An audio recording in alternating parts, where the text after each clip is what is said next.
Generally speaking, what do you make of his performance in Wisconsin? Totally fine, Ian.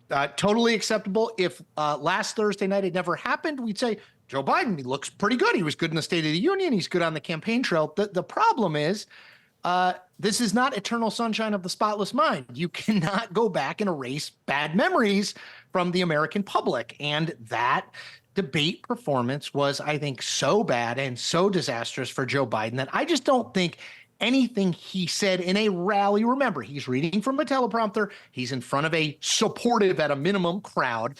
This is different than a 90-minute debate facing Donald Trump live. And so he was totally 100% fine, except for the fact that 8 days ago, he put in the worst presidential performance in a debate that we've seen, certainly in the modern era. Which brings us to tonight's interview on ABC, and let's play an excerpt, the president answering questions surrounding his performance at the debate with Donald Trump. Was this a bad episode or the sign of a more serious condition? It was a bad episode. No indication of any serious condition. I was exhausted. I didn't listen to my instincts in terms of preparing, and I had a bad night. I was sick. I was feeling terrible. Matter of fact, the docs with me, I asked them if they did a COVID test because they were trying to figure out what was wrong. They did a test to see whether or not I had some infection, a virus. I didn't. They just had a really bad cold. So he looks not bad, Chris, in that excerpt, but you and I, and I'm sure many of our viewers, watched the entire thing, around 25 minutes long, I think. No edits. That was part of the deal going in. What was your assessment of the entire interview? So it's interesting, Ian. I actually think this might be the worst case scenario for Democrats, and I'll explain why. Biden wasn't so bad that it sort of the conventional wisdom is, okay, he has to go now, right? At the same time, I didn't think he was so good and convincing, particularly if you weren't already rooting for him, that you would say, okay, well, I buy it. He just was sick and he was tired and everything is fine. So it's that middle ground. When you're playing tennis, you either want to be at the baseline or at the net. You never want to kind of be at the serving tee. I think that's kind of where Biden was. I think what you take from that interview, a lot of it is what you brought into that interview. I think if you like Joe Biden, you were rooting for him, you wanted to see evidence he was doing fine, that interview provided it. I just don't know that it's going to convince a lot of people. And I'll note, a majority of the American public already thought Joe Biden was too old to be president before last Thursday's debate. I'm not sure it's going to convince those folks. And almost simultaneously with the release of that interview tonight is the news that some prominent Democrats are openly saying that the party needs to reconsider its plans for who carries the banner in the election tonight, the election in the fall. So how do you feel about what's happening now in the Democratic Party?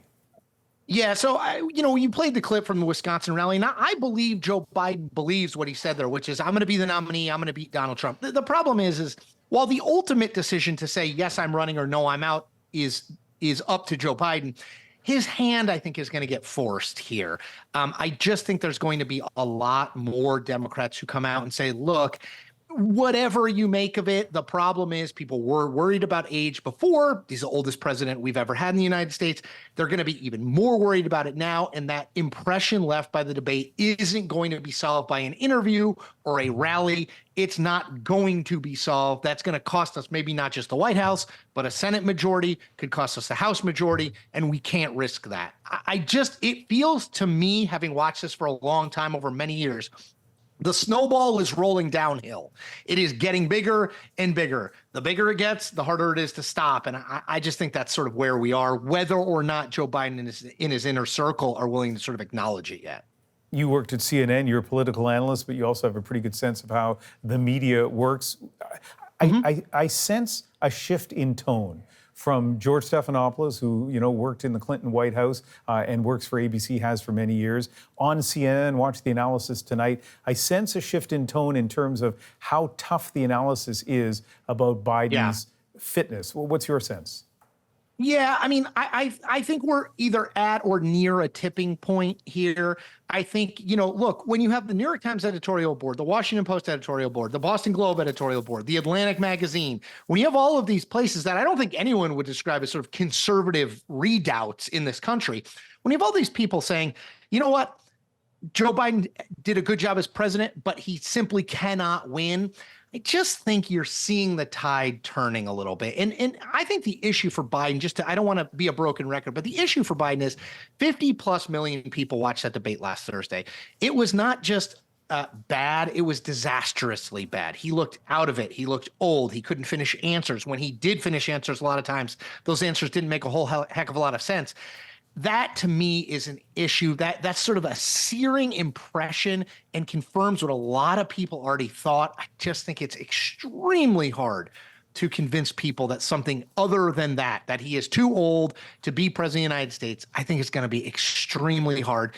And I don't know if Biden sort of is aware of that reality or not, but I think he's going to be made aware, of that reality in the coming days.